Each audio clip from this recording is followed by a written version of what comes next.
Alright, here is the video review for MMC's Studio Aux line, their Ocular Max series, PS01 SPHINX, their Mirage, their MP style Mirage, which is actually, you can see in vehicle mode, is really striking.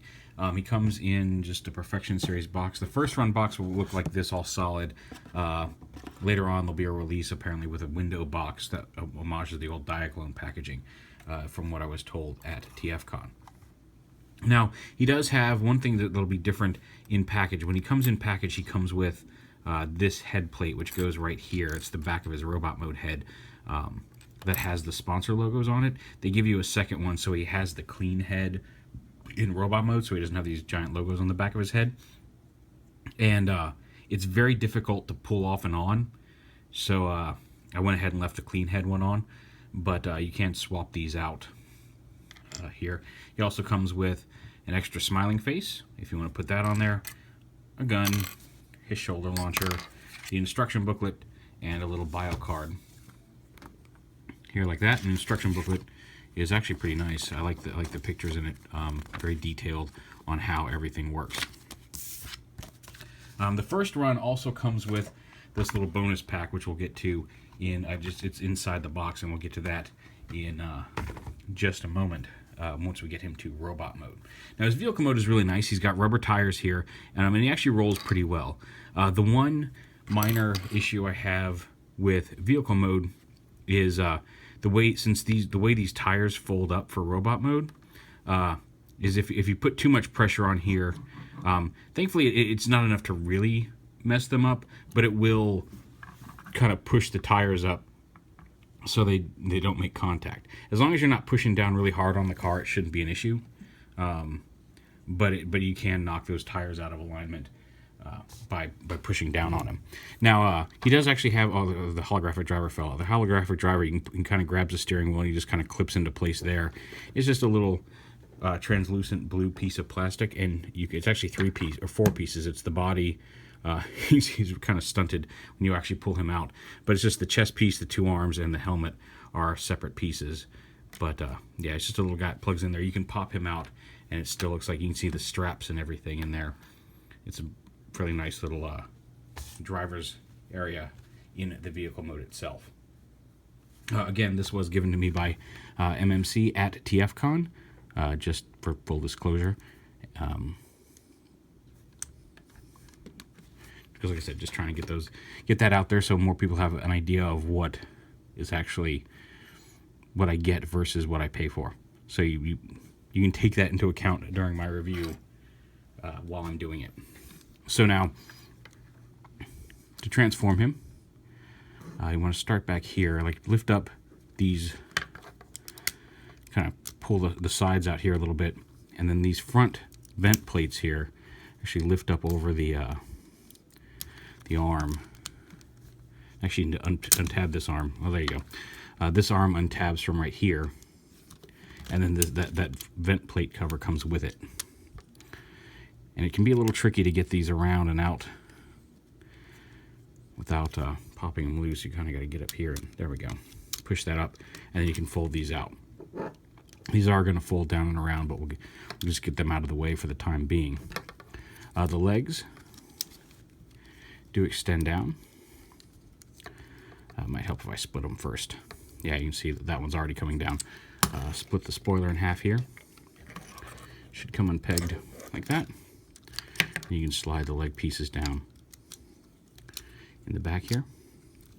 One of the things I forgot to mention, this piece slides back for vehicle mode and up for robot mode. You can see the kind of grooves there, but that does also give it the ability to, in vehicle mode, have the steering on the front wheels, which is kind of neat.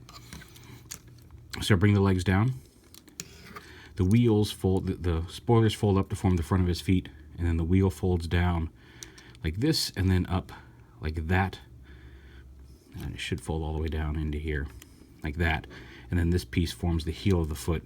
Well, that forms the leg, or the front of the foot. Sorry, not the leg. I guess technically it is all leg, but so yeah, bring it down and out like that. Bring that down. This panel comes down to fill in that space. Just just like that. And then this panel comes down. Actually goes under this. You can lift this up a little bit to get the clearance, but it goes under that. And then, actually, that's where you want to fold these down. As you're bringing this down, you want to fold this down around to the back. There's a little peg hole here and a peg here that will lock this in place, but that ends up forming the back cover of the leg. And then you can just snap that into place once that's all lined up down here. Got to get this out of the way again. And then you can just line that up and peg that into place on the back of the leg. And then the engine block here rotates down to form the lower shin. We got this twisted up. There we go. And same on this side. Close that down. Peg that into place. Slide that panel down and then rotate the engine. And there's his lower body done. Pull the hip flaps down. And on the upper body, the arms actually slide out on rails up to the shoulders and click into place up here. And then these hip panels here are going to flip up here in just a second. You kind of want to pull this up, rotate this out of the way, and that will let you bring the arm down. And then flip out his fist here. The fist, you actually want to flip this whole plate up, and then this white plate folds back up to fill in the arm there.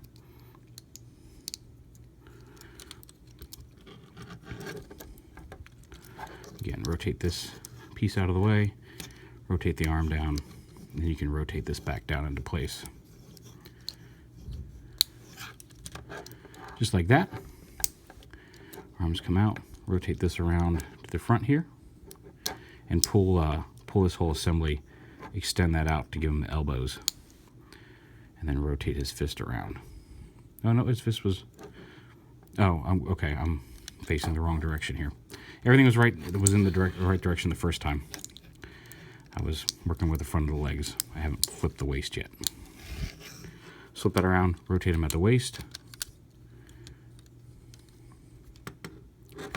This piece right here, you kind of want to lift up, and then the whole, rotate the arms out so like that. This whole nose cone assembly comes down, and you kind of want to pass this little plate through here as it comes down. So you can see there's a little tab there that's going to hold it in place. This whole assembly comes down into the chest. All right, that was my fault. So basically, there's two gray panels under here I forgot to flip up. These two panels right here on the side. Those flip up, and then you've got the clearance to fold this all the way down. There's a little tab right here that tabs into the back of the front spoiler. So you tab that on just like that, and then collapse the front wing there. Bring his head up. I'll rotate this around so it's facing the right way. And then everything fits in there nice and tightly. That little panel can be a little bit of a patoot to get lined up properly. You want to make sure that blue panel stays up there in the, stays up high enough to actually stay in the chest piece. Oh, come on now. There we go. There we go. Bring his neck forward. And then this panel right here on the back, you split in half, pull it out on this hinge, rotate it up around on the wheel piece here, and then these pieces, there's a couple little tab holes right here on the side, and then some tabs on the inside of this that you bring up and tab into there to fill in his back. Flip these two side panels up to fill in the gap there between the wheel and the waist, and then stand him up. And there he is in robot mode. Now once you've got him in robot mode, and again, this is what I was talking about. This little piece can come off here on the back of the head. It takes a little bit of work. Let's see if we can get it off. There we go. So if you want to, when he's in vehicle mode, you can swap this one on so he has the logos. Or put this one on for robot mode so he's got the clean head. It's entirely up to you. It's just two pegs here on the side of the back of the head that goes on. And if you want to swap out the face, there's a screw right here. You unscrew that, pop the faceplate off, grab one of the new faceplates, screw it on. Now, like I said, there's his little smiling face. But we'll leave the clean one on here for robot mode.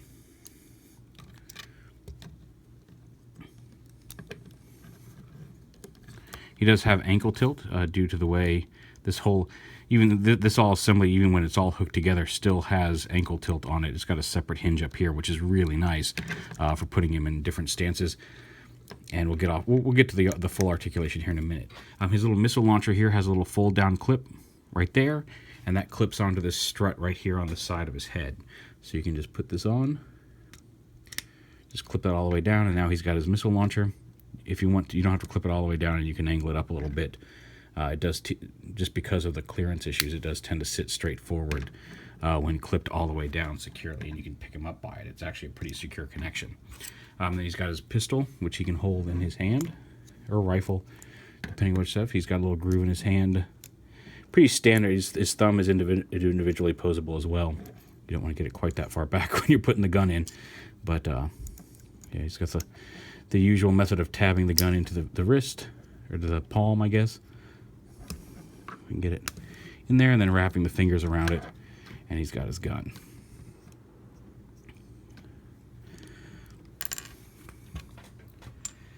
And so there is the base figure of SPHINX. I think he looks really good. It's a very, couple of my little transformation issues aside, it's a very nice looking figure. And a nice representation of Mirage. Let's see if we can get his feet down a little better. And yeah. So articulation wise, like he's got the neck joint, ball joint at the neck. He can look up and down and around. You can even lift the neck up a little bit to give him a little bit more range of motion looking down and stuff, because of the way the neck is built. It's kind of on an extending series of joints there. He's got up and down movement here in the arms. He's got front to back movement in the arms. He's got a swivel here and a swivel here. He's got a bicep swivel, hinge elbows here. There are technically two joints. That's mostly to allow it to collapse. The main elbow joint is this one up here. He's got wrist swivel. His fingers are all one piece, but they do move. Actually, his index finger is separate, and the other three are one piece. And his thumb does swivel up and down to allow putting in weapons in his hand. He's got waist swivel. He's got you got a hinge forward and back, hinge side to side, and then a thigh swivel right up in here in the top of the hip. He's got dual hinge knees here and here. And as I mentioned before, he doesn't have a lot of rotational movement in his ankle. It's all done up here at the thigh swivel, but he does have that really nice ankle tilt there. It doesn't go this way so much, but you can get him in some pretty wide stances with his foot flat on the ground. And again, you've got a little bit of, this piece is firmly in place, but you've got a little bit of give in how his foot presents itself down here with the spoiler. Now, unfortunately, I did not have a whole lot of MP stand-ins or comparisons to bring in with me. I brought a lot of stuff in today. Hopefully, it shouldn't be too much longer before I get my new review set up, and I can get. Then, if I forget something, I can just walk into the other room and grab it. But just as a quick size comparison, there he is with SPHINX. And again, this guy is $89, $89.99, I believe is what he's going for on the major sites. And like I said, so there's comparable pricing on these two guys. And I think if you're going to spend the money, this guy's the way to do it. He is a little bit more expensive than the traditional MP cars, but he looks really good with them. And, third-party stuff is generally a little bit more expensive than that. I would have no problem paying $90 for this. And I may even buy a second one just so I can have him in race car mode, because the race car mode is really nice as well. Now he does come with this extra pack here, which is the SPHINX parachute. And basically in this is just a little extra bonus that will come with the first run of the figure. And it's just a little plastic parachute from cartoon reference. It does have, these handles have pegs. He can hold the handles of the parachute in his hand so he can parachute down. It's just a piece of vinyl with clear translucent piece of vinyl with the lines printed on it. And I guess if you hold it in his hands, maybe it will get a little bit more of a bow. The way I'm holding it, it tends to want to sag. But if you've got, the wires are stiff enough that I think if you hold it up like this and then put it in his hands, it should stay looking bowed like a parachute, like he's flying down. I use that in conjunction with like a Tamashii stand or something like that to have him in the air, and it'll look like he's parachuting in.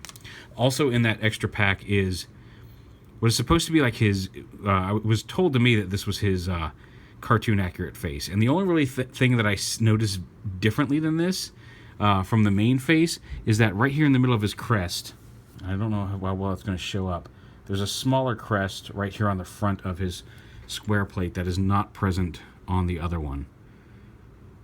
So it's not a huge difference in the face plates. It's just a little bonus with a little, it's got a four-sided little diamond type shape right there on his forehead crest. Let me see if I can get up here up close and show that off. There you go. You can see he's got this smaller interior crest here on his head that's not present on the other two faces. That seems to be the only real difference. He's got kind of a neutral expression on this one. So yeah, there is MMC's SPHINX. Like I said, it's a good, solid take on Mirage. I think it's really neat. It looks nice and clean all the way around. You know, there's a little bit of a gap here between these two panels, but it doesn't look, it's not like you're seeing all the way through the figure. You're just kind of seeing some mechanical detailing under there. The way these panels fold around and form the back of the legs, it's just a really nice all-around looking Mirage. I have not, still for some reason, have not managed to even get my hands on the DX9's Invisible to check it out. So I can't make I can't say this is better or worse than Invisible. I have not even gotten a chance to, without even no review sample or even any hands-on with, like, my friend picked one up and I got to mess with it. I haven't seen Invisible in person, so I can't speak to how much better or worse this aesthetic is. I think this looks like a really good Mirage. He's very solid. He's got a lot of die cast in him, and I think he'll look great up on my shelf with the rest of my Masterpiece cars.